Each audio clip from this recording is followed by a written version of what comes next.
Hello guys परिबरार eighty नतुन भिडिओले आपनालोকক स्वागतम जनाइछु। आशा करिछु आपनालोक सकलो भाले आछे। আজি অতি সাধাৰণ কিন্তু ঔষধি গুণেৰে ভৰপুৰ এবিধ শাকৰ আঞ্জা ৰেচিপি আপোনালোকলৈ লৈ আহিছো। এই শাকবিধ হ'ল পননুৱা শাক। আপোনালোকে ভিডিওটো চাই নিশ্চয় ভাল পাব। আপোনালোকে ভিডিওটো শেষলৈকে চাব বুলি আশা কৰিলো। এতিয়া আহক আমি ভিডিওটো আৰম্ভ কৰো। মই পননুৱা শাক এমুঠি লৈ লৈছো। আপোনালোকে সকলোৱে হয়তো পননুৱা শাক চিনি পায়, তথাপি দেখাইছো। এই ধৰণৰ হয় শাকবিধ। শাকখিনি ভালদৰে ধুই লৈছো। এতিয়া 10-15 মিনিট মানৰ কাৰণে শাকখিনি নিমখ পানীত তিয়াই ৰাখিম। এইদৰে নিমখ পানীত তিয়াই ৰাখিলে শাকত লাগি থকা বীজাণু নাইকিয়া হয়। নিমখৰ পানীৰ পৰা উঠাই শাকখিনি আকৌ এবাৰ ভালদৰে ধুই লৈছো। এতিয়া শাকখিনি কাটি লৈছো। শাকখিনি মই অলপ ডাঙৰ ডাঙৰ কৰি কাটি লৈছো।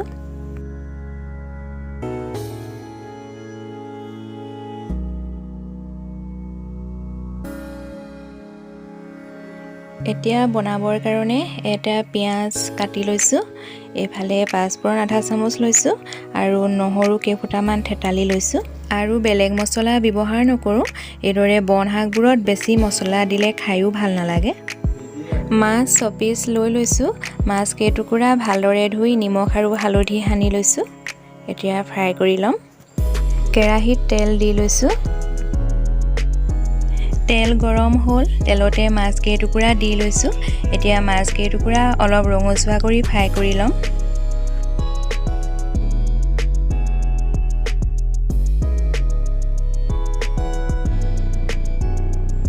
মাছ ফ্ৰাই কৰি লোৱা তেলতে পাঁচফোৰণ দি লৈছো। কাটি লোৱা পিয়াজ আৰু নহৰু দি লৈছো। এতিয়া এবাৰ লৰাই লৈছো। পিয়াজখিনি ৰঙচুৱা হোৱালৈকে ভাজি থাকিম। গেছৰ ফ্লেম মিডিয়ামত ৰাখিছো। পিয়াজখিনি ৰঙচুৱা হৈ আহিলে এতিয়া কাটি লোৱা পননুৱা শাকখিনি দি লম।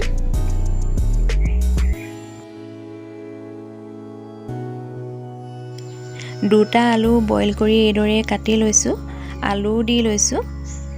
এতিয়া অলপ সময় ভাজি লম। এই শাকবিধ ভাজিলে যিহেতু কমি যায়, সেয়েহে প্ৰথমে আপোনালোকে নিমখ দি নলব। শাকখিনি যেতিয়া অলপ সিজিব তেতিয়াহে নিমখ দিব, নহলে চুকা হৈ যাব পাৰে।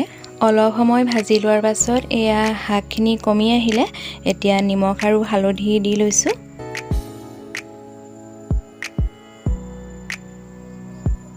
এবাৰ লৰাই লৈছো।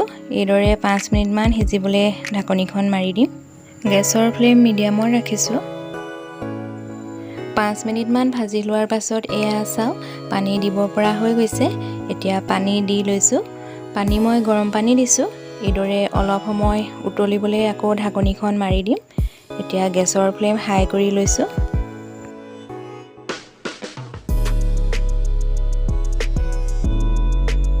এয়া শাকখিনি উতলি আছে। এতিয়া ফ্ৰাই কৰি লোৱা মাছ কেইপিচ দি লৈছো।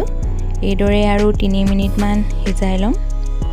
এন্টিঅক্সিডেন্টেৰে ভৰপূৰ এই শাকবিধত কেলচিয়াম, আইৰণ, ফছফৰাছ, ভিটামিন আদি পোৱা যায়। পননুৱা শাক খালে আমাৰ শৰীৰত কেঞ্চাৰ সৃষ্টি কৰিব পৰা কোষসমূহ ধ্বংস হয়। তদুপৰি পাকস্থলী, আলচাৰ, ইউৰিক এচিড, পেচাবৰ সমস্যা, কিডনিত পাথৰ, ডায়েবেটিছ আদি ৰোগৰ পৰাও এই শাক খালে আমি পৰিত্ৰাণ পাব পাৰোঁ। সেয়েহে আমি এবিধ শাক মাজে সময়ে খাই থাকিব লাগে।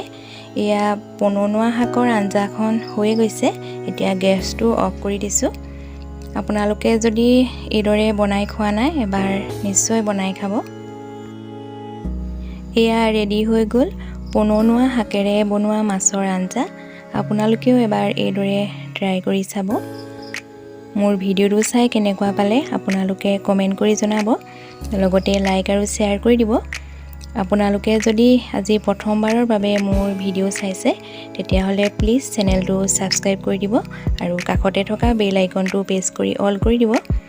তেতিয়াহে মোৰ আহিবলগীয়া নতুন ভিডিওবোৰ আপোনালোকে আগতীয়াকৈ পাই থাকিব। মোৰ ভিডিওটো সম্পূৰ্ণকৈ চোৱাৰ বাবে ধন্যবাদ।